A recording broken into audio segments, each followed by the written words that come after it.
Welcome to the Craig and Greg Show, presented by Maximize Leadership. Here are Craig Owens and Greg Harris. Hey, welcome to the Craig and Greg Show. We're glad you're back. I'm Craig. This is Greg. You know, we want to help you out with a little bit of some planning for your future. At the beginning of the year, it seems like a lot of people want to make resolutions or make some changes. And as you get into that, what we want to talk to you about today is this idea of priority. And Greg, I was doing some research, and I thought it was very interesting looking up the definition and the origin of the word priority.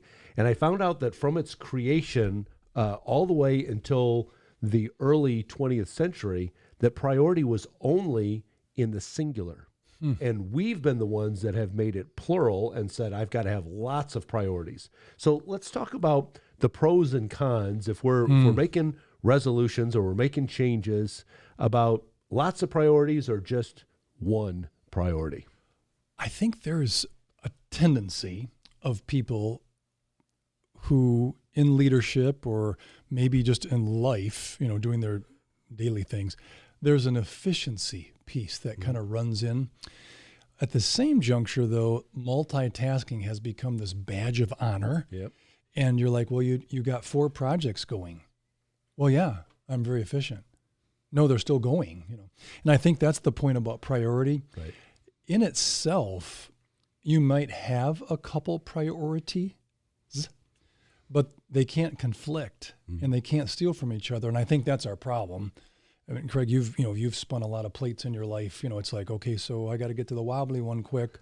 The old Ed Sullivan show where the plate spinner. But I think priority has moved to a little bit of a badge of honor. Yeah. And you've seen it too, right? Well, listen, I'll be the first. Here's confession time. I'll be the first to admit this. Record this. Oh, it's recorded. Multitasking really doesn't work. No. Because I found that when I've got my computer open here and I've got some paperwork going over here and I've got a text message going over here, that's when I type something wrong or I hit send and I'm like, I didn't want to hit send yet. I forgot to do this part So it really, all it does is divide our attention when we're trying to pursue too many priorities. That's good. And I don't think that necessarily means that we just come up with just one singular priority for our whole life. Yeah. But I think that you're right, the badge of honor of like, look at how many things I'm doing right now. I don't know that that's really a badge of honor. I'm not laughing at anything you said. So this past weekend, I got to celebrate my dad's birthday. He turned 85. So my mom goes, hey, would you take us, shopping? Sure. Where do you want to go? So she picked one of the outlets she likes to go. I says, oh, what are you kind of shopping for? She goes, well, I like their notepads. Oh, Mom, what, like notepads for what? The ones with the magnet you can put on the refrigerator and write down all the things to do. I said, Mom, I'm not letting you buy that pad. Because I know what happens. Dad gets half of it, and you call me and say, hey. And it was sort of a joke. Well, she bought 5 of those notepads at this, outlet store. And they're cool. But I think that whole badge of honor, my mom really shared, through this, that she wants a to-do list. Right. And the longer that list, right, you flex your muscles. And yes. I think one of the interesting quotes my grandpa shared with me is, hey, the devil isn't going to be able to stop you from attending church or doing devotions, but he's really good at distracting. Yes. And I think the priority, or if you have different priorities, they shouldn't compete. Yep. But that's where he's going to say, yeah, have a lot of this, make this huge list, and then feel defeated. Right. Well, wouldn't that be the classic definition of like the Pharisees in the Bible that Jesus dealt with? Yeah. That all of the distractions, and he said, you've missed out on the most important thing. And that's why I love about even when you talk about priority, when somebody comes to Jesus and says, what's the greatest of all the commandments? All of this stuff that we could be focused on, what's the greatest one? And he boils it down to that love God, love others. Mm-hmm. Boy, what a great priority. Yeah. It really is the one thought, because I can't love others if I'm trying to do it on an empty tank. So I have to love God first, And that's what fills my Fill you tank to be able to love other people. Yeah. So what I found for myself is really kind of that idea of filling the tank has to be my first priority. Yeah. Because Well, that's good. Yeah. if I don't take care, and listen, there's going to be some people, I struggle with this. There's going to be some of you that are going to struggle with and say, that sounds kind of arrogant, kind of sounds selfish that I'm the most important, I'm numero uno. But I want you to think about it this way, that, if somebody comes along, if you said, hey, I need some time from you, can you help me out with something? I need a couple hours. And I go, oh, boy, look at all of these other priorities that I have. Right. I don't have a couple hours to give you. Yeah. Then I'm really that's what's being selfish, is that I'm not available to give. So I think that's what I have to work on. That's what I challenge you to work on, is your first priority has to be you. What replenishes you, what refreshes you, what expands you, what opens your mind so that you can learn new things, open your heart so that you can love other people more. And even expands your physical strength so that you're not going, I'd like to help you, but I'm pooped and I got to take a nap. See, I would prefer to hear that from you or others who, I esteem as great leaders. Right now, I need to replenish. Can I get with you tomorrow? I'd be like, first off, that's a lesson to the rest of us. Interesting. I'll just go off a little bit of a tangent here. I know that scares you, but so texting. So if I text Billy Bob and he doesn't text back for 2 days, everyone has 3 seconds just to say, swamped, can I text later? It doesn't take long. Well, I think the priority and the multitasking, I really do think this plays in. So this is our challenge as leaders, not only for ourselves, but for you, would be no one's busy all the time. It really is an issue of their priority. Right. So, for example, when we're talking about what do we need to do and to determine as leaders where our priority, if someone doesn't make us a priority or they ignore us, it's probably a space that we're not going to get much, traction. Right.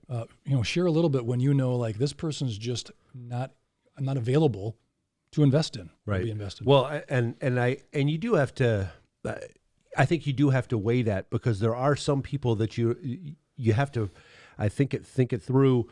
If I invest something, is there going to be a return? True. Versus, I'm just spending time, and I think that's the thing of spending versus investing. Am I just spending time on this person, this project, or is there an investment in this that's going to have a return? Yeah.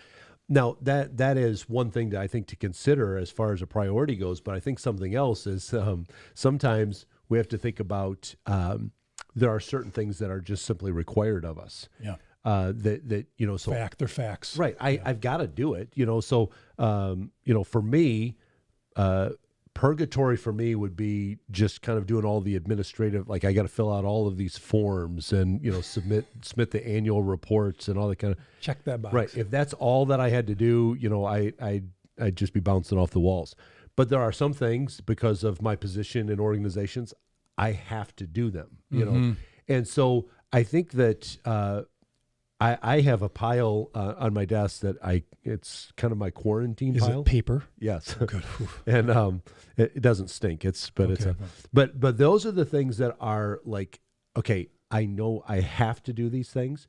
And so I have on Wednesday, I don't know why I picked Wednesday, maybe just because it was the middle of the week, but I picked an hour on Wednesday, and that's what my quarantine pile is it's those things that I know I've got to do it. Yeah.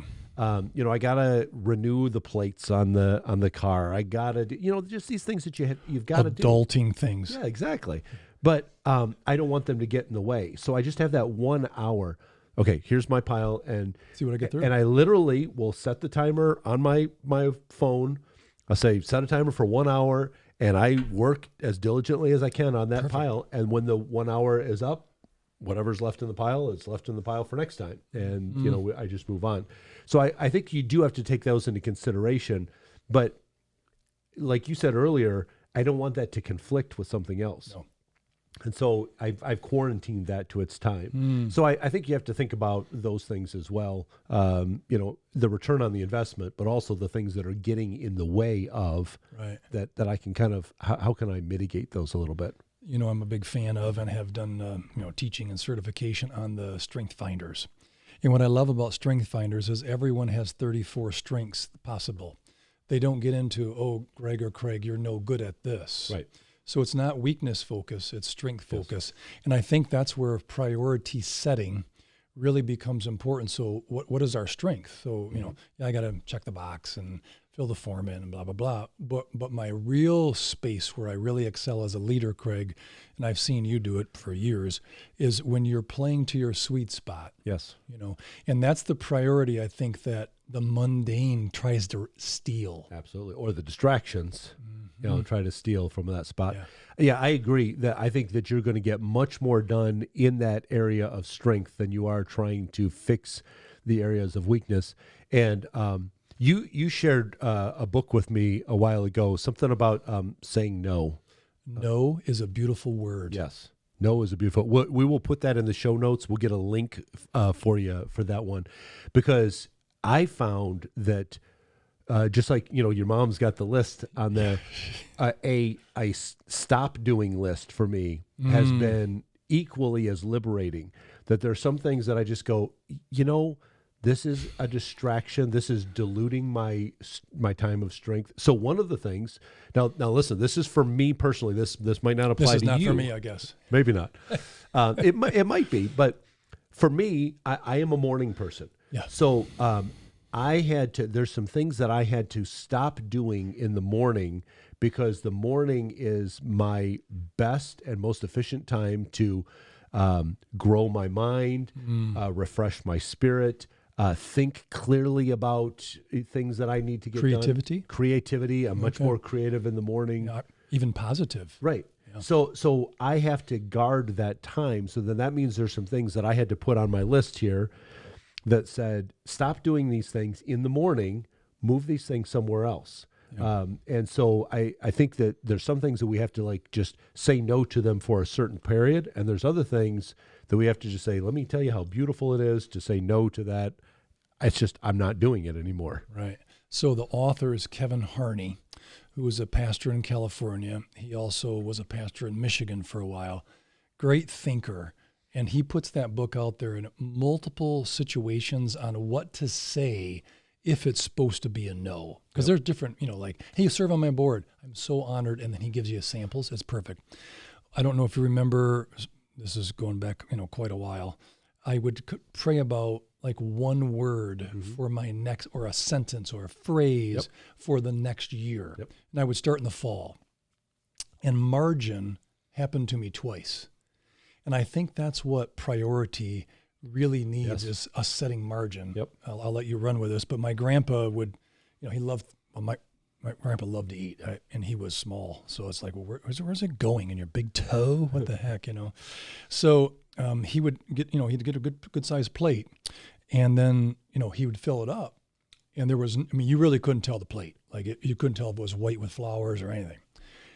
And then the yams went by. And he's looking at his plate. Yeah. There is no room to put the yams. Yep. So he quickly ate the mashed potatoes and put the yams down. And that was sort of my margin illustration of what my grandpa used to do. I got no room, and that's my favorite. Right. So yeah, I think that, unfortunately, a lot of us have a tendency, like your grandpa, we'll take one thing off to clear up the space, and then we immediately put something in that space. Exactly. Yeah. Instead of saying, hey, you know what? I could use a little margin just to go. I think that was my lesson, Craig. Yeah. It wasn't about efficiency and doing more. It was actually about doing better, maybe with less. Mm-hmm. And that margin, for my illustration, is the plate. Don't fill it all the way up. Not because yams might come by, but do you need that all? Or do you have enough room for when God gives you this great blessing and someone comes in your life and you need to meet with this person and you're like, I got to make room. And that becomes a priority. Absolutely. I'm going to read this really quick about the not to-do list, which is fasting. And that is my challenge. It was Craig's idea to kind of put together this not to do. And it is quite refreshing. There's a relief about it. I'm not doing it. Someone else can do that. Or that's not really what I'm good at. even though the title says I'm supposed to be. Right. So here's a saying. Saying yes to your priority means you must be willing to say no to something else. Yes. Which really does kind of hammer home. Yep. You're not going to have any margin if you're saying yes to everything. Yep. And that's the sad part is we do say yes a lot. Yep. Well, listen, I'll tell you, just this morning I met with somebody that he said to me at the end, he goes, so where do we start in this process? And I said, it's going to start with me asking you a whole bunch of questions. And that's one of your keynote addresses that you've done before is the power of questions. And so, listen, this is part of what we do in our coaching huddle is, in the Craig and Greg Show episodes, we're kind of giving you some general ideas that a lot of people could try. But in our coaching huddles, we're going to get one-on-one with you and also with the other people in the group, and we're going to ask a lot of questions. And because we don't ever claim to have all of the answers, but we've got some pretty good questions to help you drill down, and especially with this idea of priority. So if you go to our website, maximizeleadership.com, there is a link on there for our coaching huddles. You can read that information.